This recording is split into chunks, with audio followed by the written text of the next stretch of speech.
Hai, apa kabar semuanya? Semoga kabar Anda baik-baik saja. Terima kasih karena sudah memberikan support dan juga kesetiaan Anda untuk membangun channel Codot Film. Yuk kita lanjutkan alur ceritanya, sambil siapin kopi dan cemilan, setting suara volume full. Gasken. Sekte Api Hitam. Kalau begitu, mari kita melakukan perjalanan ke kota Y. Yang terbaik adalah kita menyelesaikan masalah tubuh racun yang menyedihkan secepat mungkin. Jika tidak ada di antara Anda yang keberatan, kami akan keluar sekarang. Apa yang kamu katakan? Xiao Yan tidak dapat mengatakan apa-apa lagi setelah mendengar permohonan Xin Lan. Dia mengangguk dan membuat keputusan. Setelah itu, dia menoleh ke Tian Huo Zunze dan dokter peri kecil dan menanyakan pendapat mereka. Dokter peri kecil secara alami tidak keberatan dengan ini. Setelah berpikir keras, Tian Huo Zunze juga mengangguk. Dia berkata, setelah menjadi Douzun, saya sudah dapat terus-menerus menyerap energi alam dan mengubahnya menjadi Douqi di tubuh saya. Saya juga bisa berlatih sambil bepergian. Tidak masalah untuk mulai bergerak sekarang. Xiao Yan tersenyum saat melihat mereka berdua sepakat. Dia segera berjalan keluar dari lembah dewa yang jatuh. Tian Huo Zunze dan yang lainnya dengan cepat mengikuti dari belakang. Setelah 2 hari bepergian, kelompok Xiao Yan secara bertahap mendekati pintu keluar aliran dewa yang jatuh. Lalu lintas manusia secara bertahap meningkat. Demi keamanan, kelompok Xiao Yan memakai dupeng untuk menyembunyikan penampilan mereka. Dari apa yang dikatakan Xin Lan, lembah sungai es telah mengeluarkan perintah yang diinginkan untuk mereka semua. Meskipun mereka mungkin tidak takut, itu masih akan sedikit merepotkan jika mereka diekspos. Saat ini, Xiao Yan sedang berpikir untuk menyelesaikan masalah tubuh racun yang menyedihkan dari dokter peri kecil. Akan lebih baik jika masalah ini tidak muncul. Pintu masuk aliran dewa yang jatuh masih dipenuhi dengan manusia laut. Itu tidak berkurang karena aliran waktu. Tampaknya masih ada banyak orang yang tertarik dengan hadiah setinggi langit yang ditawarkan lembah sungai es. Namun, aliran dewa jatuh saat ini tidak lagi memiliki satupun penjaga pribadi lembah sungai es. Mungkin ini karena kelompok Tianxi benar-benar dikalahkan. Oleh karena itu, kelompok Xiao yang tidak menemui hambatan sekecil apapun, dan mereka berhasil keluar dari aliran dewa yang jatuh. Setelah itu, mereka menemukan daerah terpencil dan bergegas ke kota Ye dari sana. The Fallen God Stream tidak jauh dari Ye City. Dengan kecepatan kelompok Xiao Yan, mereka mencapai kota yang subur dan hijau ini, terletak di beberapa dataran, dalam waktu setengah hari. Beberapa dari mereka mendarat di kota, tetapi tidak tinggal lama. Dengan Xin Lan memimpin mereka, mereka bergegas ke Manor Klan Ye di tengah kota. Sekitar 10 menit kemudian, kelompok Xiao Yan tiba di pintu depan Klan Ye. Pada saat ini, pintu utama Klan Ye dibuka. Hal yang mengejutkan kelompok Xiao Yan adalah tidak ada satupun penjaga di pintu masuk. Apalagi pintu yang tebal itu menunjukkan tanda-tanda rusak. Ekspresi Xin Lan tanpa sadar berubah saat melihat pintu yang rusak. Setelah itu, dia meningkatkan kecepatannya dan menyerbu masuk. Xiao Yan merentangkan tangannya di belakangnya. Adegan ini dengan jelas menggambarkan bahwa sesuatu yang buruk telah terjadi. Tidak disangka klan Ye telah jatuh ke dalam kondisi seperti itu. Saat ini, Xiao Yan tidak mengenakan dopeng. Namun, dia sekali lagi memakai benda mirip kulit yang bisa mengubah penampilannya, menyebabkan dia terlihat sedikit berbeda. Xiao Yan memimpin dokter peri kecil dan Tian Huo Zunze saat mereka perlahan masuk ke klan Ye. Setelah itu, mereka mengikuti jalan batu kecil dan menuju ke pedalaman. Perjalanan ini berlanjut selama beberapa menit sebelum sebuah aula besar muncul di depan mereka bertiga. Beberapa tangisan marah secara samar-samar dikirimkan dari dalam.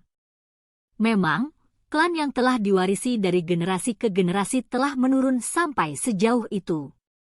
Sekarang, yang lain menerobos masuk ke rumah mereka dan bertindak sesuka mereka. Apakah leluhur klan Y akan melompat keluar dari kuburan mereka jika mereka menyadari hal ini? Xiao Yan tanpa sadar menggelengkan kepalanya saat mendengar teriakan marah yang dipancarkan dari dalam aula. Dia merasa agak sedih untuk klan Ye ini. Klan besar yang dulunya sangat menonjol sebenarnya telah berubah menjadi keadaan seperti itu. Itu benar-benar memberi seseorang perasaan bahwa orang berubah. Xin Lan saat ini berdiri di luar pintu. Wajah cantiknya berwarna hijau karena marah saat dia melihat ke aula. Sosok cantiknya sedikit gemetar karena amarahnya. Xiao Yan memimpin dokter peri kecil dan Tian Huo Zunze ke Xin Lan. Dia bersandar di pintu dan melihat ke bagian dalam aula. Pada saat ini, aula besar itu benar-benar berantakan. Semua anggota klan Ye yang ditemui Xiao Yan saat itu ada di sana. Namun, wajah orang-orang ini dipenuhi dengan warna hijau marah saat ini. Ada orang berpakaian hijau yang meratap dan berguling-guling di tanah di depan mereka. Orang bisa tahu bahwa dia adalah anggota klan Y dari pakaiannya. Sisi lain dari anggota klan Y adalah sekelompok orang berpakaian hitam. Aura kelompok orang ini cukup kuat. Jelas, mereka bukanlah orang lemah. Selain itu, Xiao Yan terkejut menemukan bahwa dua tetua berjubah hitam berwajah teduh yang memimpin mereka telah mencapai kekuatan bintang 6 Douzong. Selain itu, dari Douqi yang megah yang bergelombang di sekitar mereka, kemungkinan kedua orang ini berada di puncak kelas Douzong bintang 6. Mereka sedikit lebih kuat jika dibandingkan dengan tetua pertama dari klan Ye, yang merupakan kakek Xin Lan. Siapa mereka? Xiao Yan bertanya secara acak. Mereka adalah orang-orang dari Blackfire Sekte dan bisa dianggap sebagai faksi yang kuat dalam wilayah Pil ini. Sekte mereka terletak cukup dekat dengan kota Ye dan telah mendambakan kota Ye selama beberapa waktu. Tidak disangka mereka berani menerobos masuk. Xin Lan dengan erat mengepalkan tinjunya. Suara rendahnya mengandung kemarahan yang tidak bisa dia tekan. Dua orang tua di depan adalah Black Demon Twin Evil. Mereka sangat kuat dan memiliki reputasi yang cukup garang. Bahkan kakek tidak cocok untuk salah satu dari mereka. Xiao Yan sedikit mengangguk. Ini adalah pertama kalinya dia mendengar tentang sekte api hitam. Namun, kekuatan kedua orang tua ini memang luar biasa. Puncak bintang 6 Douzong. Mereka sedikit lebih kuat dari Bingfu dari lembah sungai es. Central Plains ini memang dipenuhi oleh para ahli. Jika seorang ahli dengan level seperti itu ditempatkan di wilayah Black Corner, dia akan, paling tidak, menjadi tuan. Zhao Hei, Kinmo, sekte api hitammu seharusnya tidak berlebihan.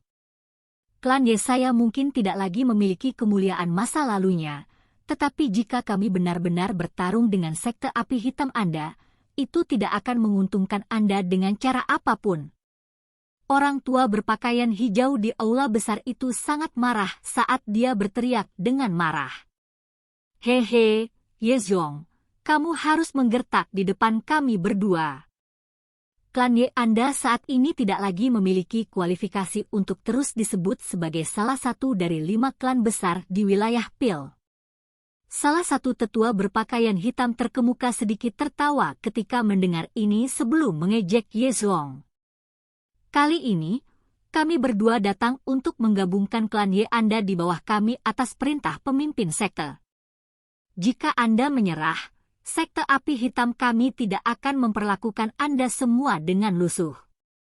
Anda masih akan memiliki tempat untuk bertahan hidup di klan Ye ini. Jika Anda tidak patuh, hehe, Anda semua harus waspada dengan taktik sekte api hitam saya. Tetua berwajah teduh lainnya tertawa dan berbicara dengan suara serak. Dalam mimpimu. Wajah semua anggota dari klan Ye dipenuhi dengan amarah ketika kata-kata ini diucapkan. Ye Zong melebarkan matanya dan berteriak dengan marah. Bum bum!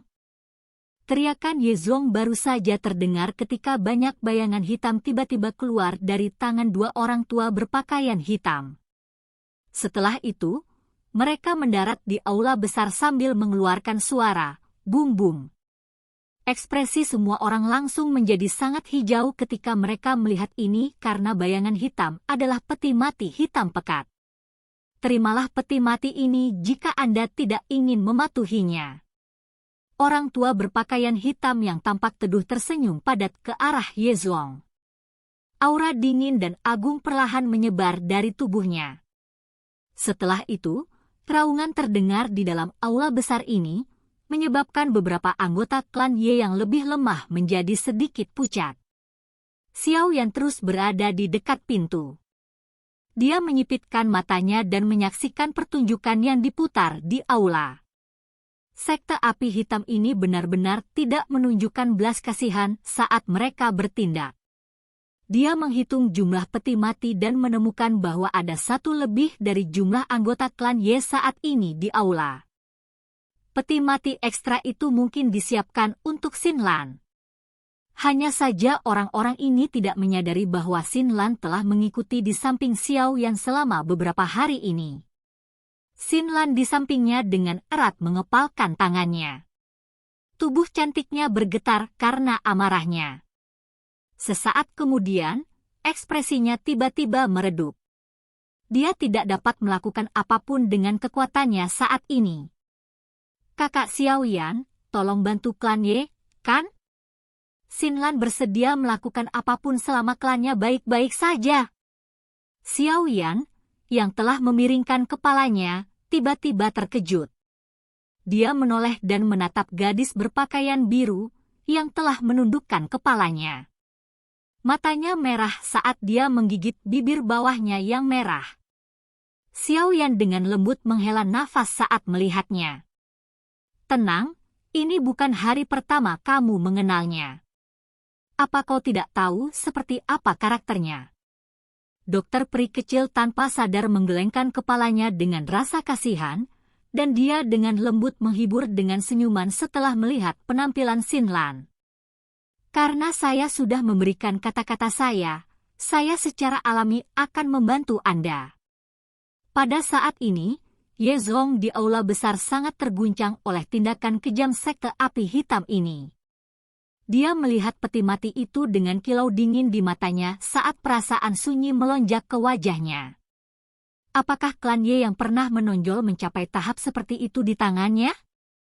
Serahkan kota Ye dan altar kuno api matahari dari klan Ye.